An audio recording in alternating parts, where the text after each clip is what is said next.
I still do not own anything. Chapter 3 Following the Flow of Lightning.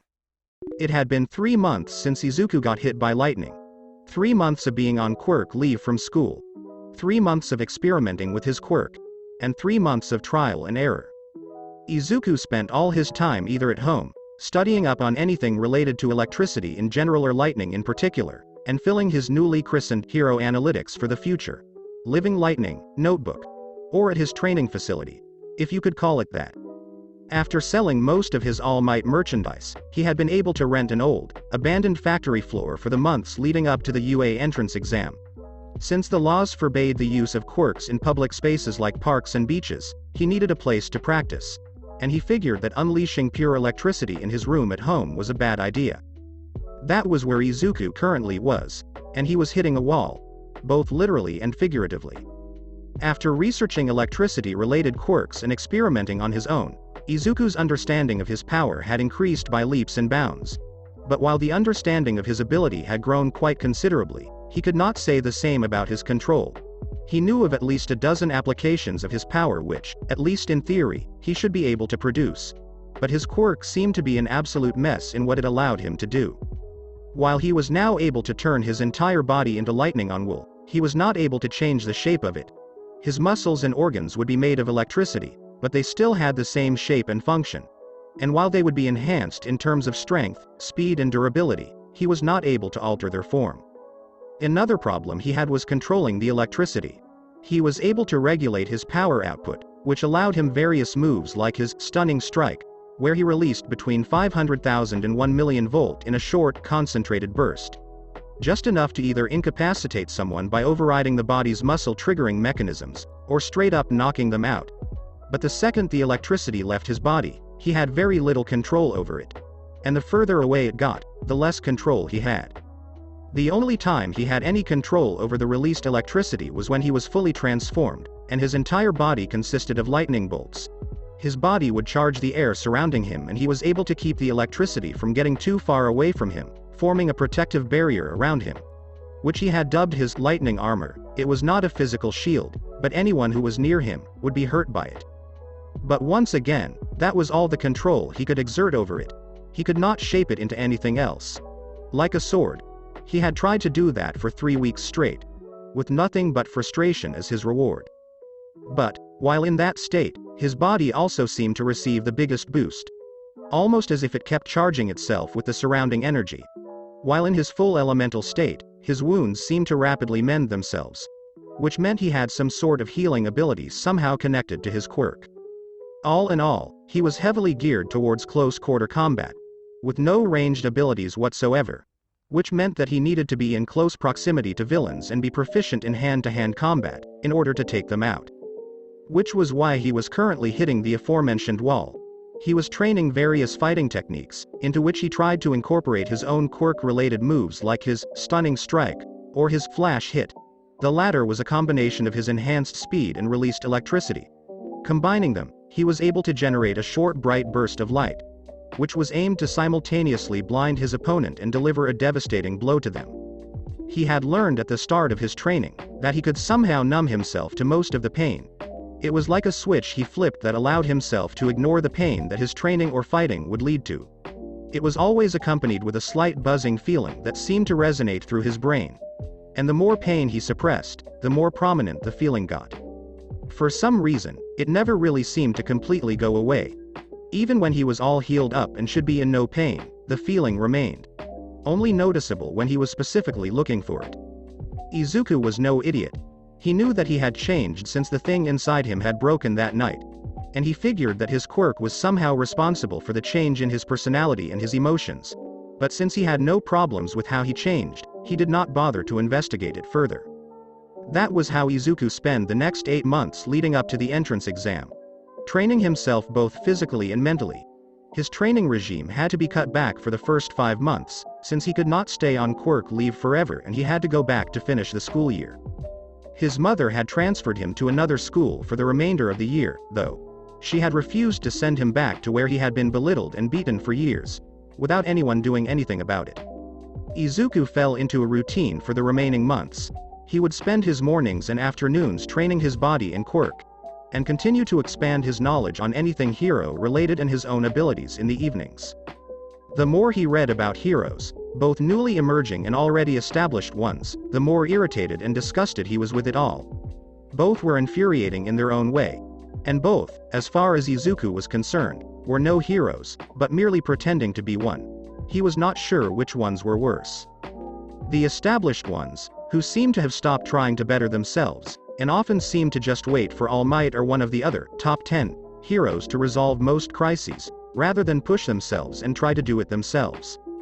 Or the newcomers, who appeared to be more interested in good publicity, merchandise contracts, and fame, than actual hero work. He tried to channel the resulting anger and frustration into his studies and training. But he could not stop himself from becoming cynical or angry whenever the subject came up, be it in passing conversation or his own personal research. Sure, there were exceptions to the pretenders, but they were few and far between. Of the established ones he could only really stand Endeavor. The NR2 hero seemed to be the only one left who tried to get stronger, tried to go further, and tried to surpass the false idol All Might. The newcomers at least had heroes like the rabbit hero, Maruko, who seemed to constantly try to push herself further. But for every Maruko and Endeavor, there were uncountable others who were mere pretenders. Like Mount Lady, who was more interested in how to market herself than saving lives. UA was massive. Like really. The area belonging to it was several city blocks wide. It was rather mind-boggling. Izuku stood in the middle of the path leading up to the entrance hall with a hand on each strap of his backpack. He eyed up the massive building in front of him, while all around him hundreds of people made their way up to it to take the famed and feared UA entrance exam. To possibly be accepted into the best hero school in all of Japan. This was it. The first step of many towards becoming a hero. And more importantly for Izuku, the first step towards hopefully fixing the broken and rather fucked up state of hero society. Izuku made his way up the stairs and was about to enter the building when shouts further down the path behind him made him turn around. "Get the fuck out of my way, you damned extras." A blonde teen with short, spiky ash blonde hair and sharp blood-red eyes yelled while pushing his way through the mass of students who made their way towards the entrance. Katsuki Bakugo. His childhood friend and all-around asshole. "Nope. Not gonna deal with that right now," Izuku muttered under his breath before turning around again and walked inside. The lecture hall he found himself in was massive. He quickly made his way towards his assigned seat and sat down. It should still be a few minutes until the exam officially started. Izuku was about to look around and see if he could spot any interesting quirks, when he heard the all-too-familiar voice again. This time directed towards him specifically. "What the fuck are you doing here, Deku?" Bakugo all but yelled. "Yeah. Figures. Out of hundreds of people, the idiot manages to make his way towards me. I am one lucky guy." Izuku thought sarcastically before turning towards the explosive bully. He could feel his temper rise and his eyes had a barely noticeable shine to them. "Bakugo. Fancy meeting you here. It's nothing special, really. I am just sitting at the moment." He could hear several people snicker around him. "What the fuck did you just say to me, Deku?" "Ah, so it is not just your eyes you have trouble with, then? The ears as well?" Izuku replied before adding in a stage whisper. "Or do you have problems with what's between the two? I am going to show you what a problem is, Deku. I meant what the fuck are you doing here, at the entrance exam?" But before Izuku could respond, the light in the lecture hall dimmed and a loud booming voice echoed through the room. "Test. Test. 1, 2, 3. This thing on. Great. What's up, UA candidates? Thanks for tuning into me. Your school DJ, come on, let me hear you," the pro hero known as Present Mike shouted. He was met with stunned silence. "Keeping it mellow, huh? That's fine. I will skip straight to the main show. Let us talk about how this practical exam is going to go down, okay? Are you ready?" he yelled while striking a dramatic pose, obviously waiting for a response. And was met with silence once again. Tough crowd, huh? Anyway, in this year's practical exam, you will be facing different kind of villains, which will be represented by robots. Designed by last year's graduating support course. You will be awarded points, depending on how dangerous said villains are. There are 4 different categories. The 1-pointers, the 3-pointers and the 5-pointers. Alright then. With that done, you will now be split into multiple groups and be brought to your designated sites. A black-haired teen with glasses stood up. Excuse me, but didn't you say there were 4 categories of villains? You only mentioned 3. And could the two of you back there stop muttering and talking? It is rather distracting and very unbecoming of such a prestigious school as UA. The last part, to Izuku's confusion, appeared to be directed at him. Which was rather weird, since Izuku had not said a word since Present Mike started talking. Bakugo, on the other hand, had apparently not stopped quietly threatening him. How that was supposed to be Izuku's fault was anyone's guess though. Izuku did not have the time to respond, as Present Mike started to answer the teen's question. Ah, yes. I knew I forgot something. You were right. There is a 4th category. The 0-pointer. But rather than gaining 0 points for defeating him, you will lose all the points you accumulated up until then if you do so. So, I would recommend avoiding it. The test site that Izuku and around 100 other participants were brought to was modeled after an average city district. And, like everything UA related, was massive in its proportions. Izuku was clad in the standard UA sport attire that had been given to them on their way to the exam site. But he also wore a tight-fitting shirt and boxers made of rubber-like material, which would hopefully preserve his modesty if he burned through the other clothes with his power. Maybe. He really would prefer to not run around stalkers while in public. He had also taken off his boots. They would never survive all the abuse he would put them through. Izuku was about to take a closer look at the other examinees when the voice of Present Mike loudly announced the start of the exam. His eyes began to shine with white-blue light as his body partially changed into its elemental state. He took off running before the others even realized what Present Mike had said. Robots. That should not be a big obstacle. He could just fry their circuits or straight up melt parts of them if he had to. The first robot he came across was around 2 meters tall, human-like in its appearance and had guns instead of arms. And a big 3 painted across its chest. Bolts of lightning arched all around Izuku as his body fully changed. Picking up his speed, he ran towards his enemy. He jumped with a twist of his lower body, and landed crouching atop its shoulders, with both his hands atop the 3-pointer's head. He focused on his hands and feet and sent a dangerously high electrical charge through them, before pushing off and immediately start running again. The whole thing had not lasted longer than 2 seconds, and left a smoking and smoldering pile of metal behind. The next couple of robots he found, 2 3-pointers and a single 1-pointer, were disposed in a similar way. 10 points in under 5 minutes. Not too shabby, if I do say so myself. Where to now? Looking around and not seeing any more machines to take down in his immediate vicinity, Izuku ran towards the highest building in the street and started to scale the outer wall. Using his heavily boosted physical abilities, as well as melting footholds for himself where needed, he managed to reach the top in a matter of seconds. He ignored the slightly more prominent buzzing feeling in his head as he crouched on the ledge of the rooftop and studied the surrounding area. The fake city had turned into a war zone. Dozens of explosions and what appeared to be laser beams shook the buildings all over the city, and smoke slowly enveloped more and more of the streets beneath him. Spying 2 5-pointers emerging from an alley not 200 meters away from him, Izuku got up and jumped from rooftop to rooftop, swiftly heading towards his new bounty. He was about to jump down and engage the 2 heavily armed robots, when a short purple-haired girl ran between the 2 5-pointers. She wove between the attacks of the robots with elegant movements and plugged, what to Izuku's surprise appeared to be earphone jacks that were connected to her ears, into the first 5-pointer. The machine began to vibrate violently before its whole upper body exploded. Interesting. Some kind of sound-based quirk. Izuku's eyebrows rose in respect. If she was able to manipulate and receive sound waves, her quirk would be very versatile. Easily on par in destructive power with his own, but also capable of scouting and locating enemies or endangered civilians in rescue operations. Versatile and powerful indeed.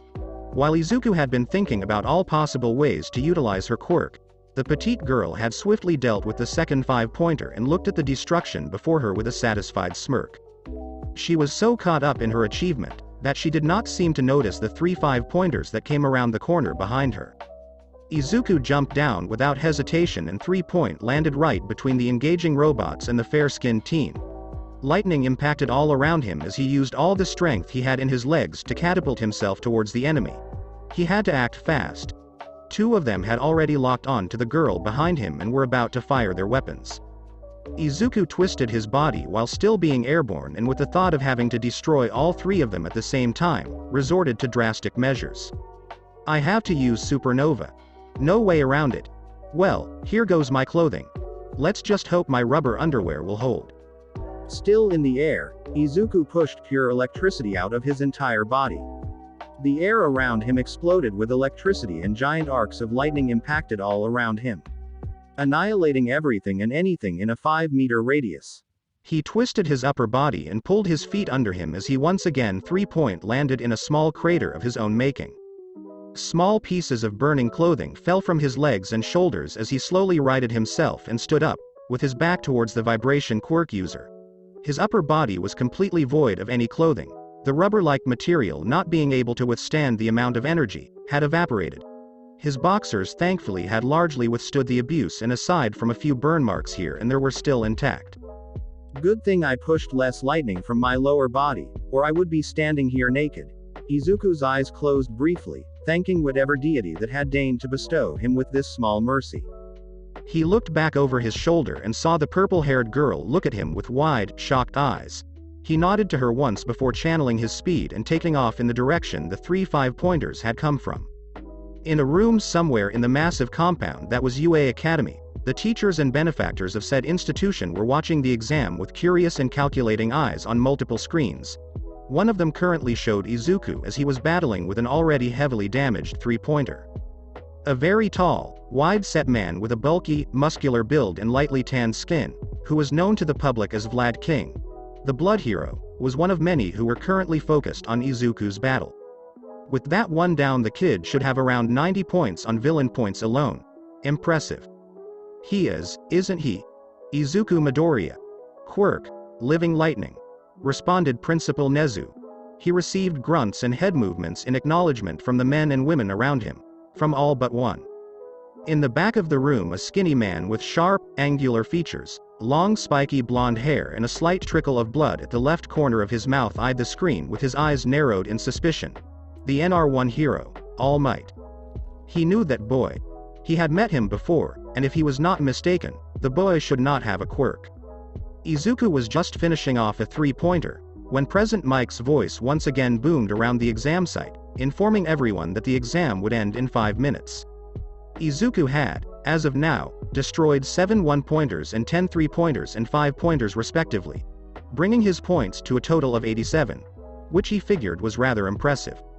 He made his way towards the exit, still looking for more robots to demolish, when the ground beneath him started to shake. He did not have to look long for the source of the commotion, as a 30-meter tall and 10-meter wide robot straight up walked through a building ahead of him, throwing debris in every direction. The 0-pointer they had been warned about had emerged. Izuku was about to turn around and head in the opposite direction of the thing, when he heard a high-pitched scream of pain. He followed the sound and saw a brown-haired girl with a bob cut laying in the middle of the street. Her left foot appeared to be stuck beneath a wall-sized piece of rubble, and she was right in the way of the steadily advancing 0-pointer. Izuku's body moved without a conscious thought. He ran towards the injured girl and came to a stop right in front of her. Her large and comically round brown eyes were filled with pain and panic as she desperately tried to free her leg. Izuku went down to one knee and with every ounce of strength he possessed, tried to slowly lift the giant slab of stone. It was too heavy. He could melt parts of it off to lighten the load, but that would take too long. And he did not dare to melt too close to the girl, or he might hurt her even worse. "Hey, we need help here. Someone help me free her," Izuku shouted to the other examinees who were sporadically running around them and tried to get away from the 0-pointer. Most of them did not even give them a second glance and straight up ignored his repeated cries for help. The black-haired guy who had accused him of besmirching the prestigious name of UA earlier on, stopped running for a moment. His eyes darted between Izuku and the trapped girl to the massive robot that steadily approached them, with a conflicted expression marring his face. Izuku was about to address the teen directly, when the left leg of the gigantic robot came down between them.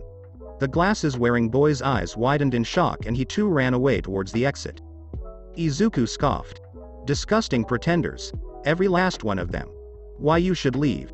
There is no point in both of us dying here," came the shaky voice of the girl in front of him. Tears were slowly running down her face. "No, and no. No, I am not leaving you, and you won't die here either. Don't worry. You will make it out alive. It did not escape either of them that he had said, you, and not, we. Izuku's eyes began to shine as small lightning bolts escaped them. He turned away from the girl and slowly made his way towards the gigantic machine in front of them, before turning more and more into pure electricity once he was at a safe distance to the girl and began to start accelerating his speed. If he couldn't get the girl out of the way of the robot, then he had to get the robot out of the way. By any means necessary. Izuku twisted his body to the right in full sprint and barely managed to dodge the gigantic metallic fist that impacted the ground right where he had been. He jumped atop the arm and ran up its length, leaving footprints in the form of molten metal in his path. Izuku made his way around the giant's left shoulder to its neck and with powerful punches, started to melt holes into it. It took him a few seconds to make them wide enough to reach inside of the machine. He came in contact with countless cables and grabbed as many as he could with both of his hands. He pushed every ounce of power he had through his arms and hands and into the giant monstrosity that was threatening a girl's life. And had taken her smile. He would not let that happen. He might not be able to smile himself anymore, but he would be damned if he let that happen to anyone else. For the second time that day, Izuku used supernova, and the world around him was once again filled with white and blue lightning bolts that tore apart and violently destroyed anything they came in contact with. When the light of his attack faded, the robot's head and parts of its shoulders had turned into a puddle of molten metal and the rest of it slowly tilted to the side, as it lost its balance and began to fall. Just as Izuku's sight began to darken, two thoughts made its way through his brain. Good, now she can smile again. I don't think my boxer survived this one. And everything went black as he fell backwards, away from the giant robot.